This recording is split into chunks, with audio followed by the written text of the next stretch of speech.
में तांजीरो बेहोश हो गया था और बहुत बुरी हालत में ही था, लेकिन उसी के साथ साथ वो खुद को किसी और ही जगह पे पाता है जो कि उसके घर जैसी दिख तो रही होती है, लेकिन एग्जैक्टली उसके घर जैसी होती नहीं है। जहाँ पे वो लकड़ियां काट रहा होता है और उसके बगल में आके एक बच्ची उसे डैडा बुला रही होती है, जिसपे अपना तांजीरो कंफ्यूज, मैं और डैड, अब ये बच्ची है कौन? और वो बच्ची किसी की तरफ इशारा कर रही होती है जो और कोई नहीं, यूरिची था, और वो काफी ज्यादा दुखी भी दिख रहा होता है। इसके बाद अगले ही सीन में हमें तांजीरो की करंट कंडीशन दिखाई जाती है, जिसे सुधारने की पूरी कोशिश ग्यू का दोस्त मुराता कर रहा होता है लेकिन बंदे को समझ में ही नहीं आ रहा होता कि उसे करना क्या चाहिए। जिसके बाद तुरंत ही पीछे से दूसरा डीमन स्लेयर आता है जो कि तांजीरो को यूशिरो के पास ले जाने की एडवाइस देता है। यूशिरो यानी तमायो का असिस्टेंट। इसके बाद हम फिर से तांजीरो को अपनी इनहेरिटेड मेमोरीज में भी देखते हैं। जी हाँ, इनहेरिटेड मेमोरीज, जो कि तुमने करंट सीजन में भी देखी होंगी। इसके बाद यूरिची ये बोलता है कि उसे कोई चाहिए था जो कि उसकी बात सुन सके, और थोड़ा सोचने पर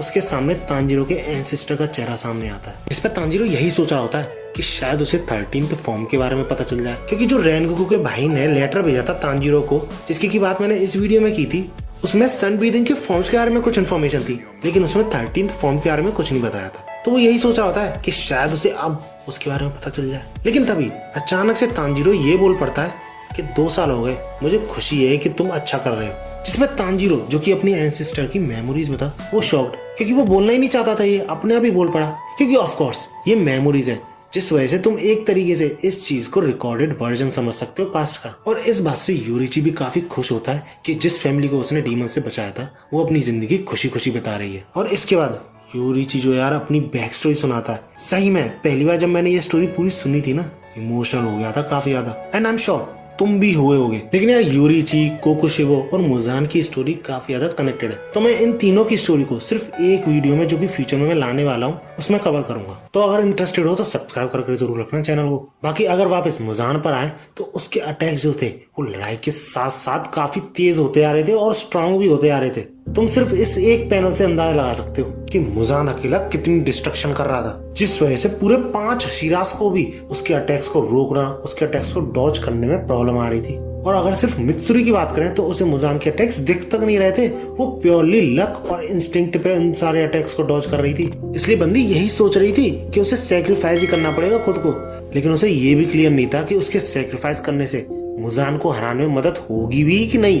अब इस सब के बावजूद मित्सुरी मुजान के पीछे जाके स्नीक अटैक करने की कोशिश करती है, लेकिन इतना करने की सोचती ही है वो बंदी कि तभी उस पर मुजान बहुत तगड़ा हमला करता है और बहुत हैवीली डैमेज पहुंचा देता है उसे। और मुजान ने अटैक इस तरीके से किया था कि ग्योमी तक नहीं समझ पाता है कि आखिर मित्सुरी को चोट पहुंची कैसे। इसके बाद ओबनाई मित्सुरी को संभालने जाता है और बाकी के 3 अशीरास मुजान को जैसे तैसे संभालने होते हैं। अब इतनी चोट लगने के बावजूद मित्सुरी यही बोल रही होती है कि वो अभी भी लड़ सकती है, अभी भी कुछ कर सकती है, लेकिन ओबनाई मित्सुरी को इंसिस्ट करता है और बाकी सारे छोटे मोटे डीमन स्लेयर से यूशिरो के पास ले आने की बोलता है। और जब ओबनाई वापस फाइट की तरफ बढ़ रहा होता है तो मित्सुरी पीछे रोते हुए ये बोल रही होती है कि प्लीज मरना मत। वो नहीं चाहती कि और कोई भी उसके साथ का मरे। और ओबनाई वापस फाइट में जाते हुए यही सोच रहा होता है कि अगर डीमंस नहीं होते तो कितने लोग जिंदा होते, और अगर ये डीमंस नहीं होते तो क्या वो और मित्सुरी किसी और ही तरीके से मिलते। और इसी दौरान हम पहली बार ओबनाई की वो पट्टी उतरते हुए देखते हैं चेहरे की, जो कि उसके मुंह पे बहुत बड़े स्कार को छुपाती थी। और इसी के बाद हमें ओबनाई की बैक स्टोरी दिखाई जाती,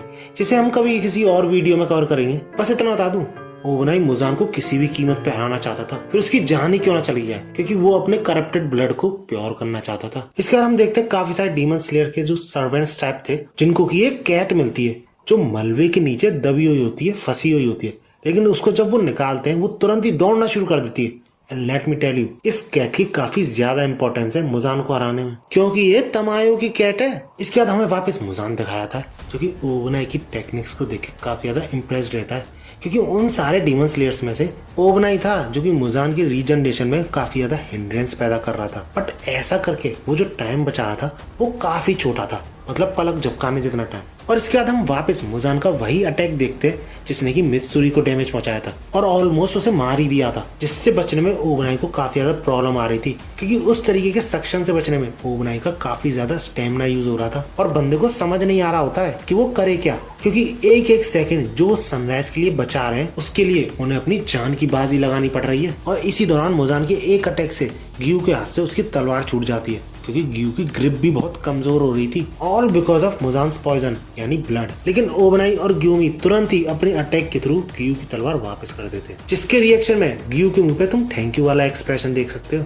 और इसी तरह वो लड़ाई बढ़ती जा रही होती है, सीरियसली रुकने का नाम नहीं ले रहा होता मुजान। बट सारे प्लेयर्स यानी हाशिराज अपना पूरा जोर लगा रहे होते हैं मुजान को अटकाए रखने में, और ये चीज मुजान भी महसूस कर सकता था क्योंकि उसकी सोच से कई गुना ज्यादा उन हाशिराज ने इतनी देर उसे रोक कर रखा है। लेकिन इसके ऊपर भी मुजान काफी रिलैक्स था क्योंकि अभी भी सनराइज में 40 मिनट से ज्यादा बाकी है, और मुजान के अकॉर्डिंग उन सारे हाशिराज को ब्रेक होने में यानी उनके सेल्स ब्रेक होने में 5 मिनट से भी ज्यादा नहीं लगेंगे। और सही में उन सबों पे बहुत पिटी महसूस कर रहा होता है, यानी अफसोस कर रहा होता है कि क्या हुआ तुम्हारा इतना स्ट्रगल करके, इतना सब कुछ करने के बावजूद भी तुम सब मरोगे। और यही एग्जैक्टली सेम चीज वो हाशिराज भी रियलाइज कर चुके थे कि वो सनराइज होने तक नहीं टिक पाएंगे। और ओबनाई की हालत तो सबसे ज्यादा खराब थी क्योंकि वो सबसे ज्यादा हाइट में छोटा था, तो पॉइजन भी जल्दी सर्कुलेट हो रहा था उसकी बॉडी में। लेकिन एन मोमेंट पे वही बिल्ली जो कि डीमन स्लेयर्स की हेल्प से उस मलबे के नीचे से भाग निकली थी, वो एकदम हीरो जैसी एंट्री लेती है, जो चीज मुजान को भी चौंका देती है। अब उस बिल्ली के पीठ पर जो बैग था उसमें से 4 कैप्सूल लॉन्च होते हैं और चारों हाशिराज पे लग जाते हैं। इसके बाद मुजान तुरंत ही बिना कुछ सोचे समझे उस बिल्ली को मार देता है। लेकिन भैया तब तक बहुत देर हो चुकी थी क्योंकि उस बिल्ली ने लिटरली चारों हाशिराज को बचाया था उनके पॉइजन को टेम्परेरी स्टॉप करके। और ऐसा करने से सीरियसली उन सारे हाशिराज की जान में जान आ जाती है और वो फिर से अपने फुल पोटेंशियल के साथ लड़ पाते हैं। और ये सब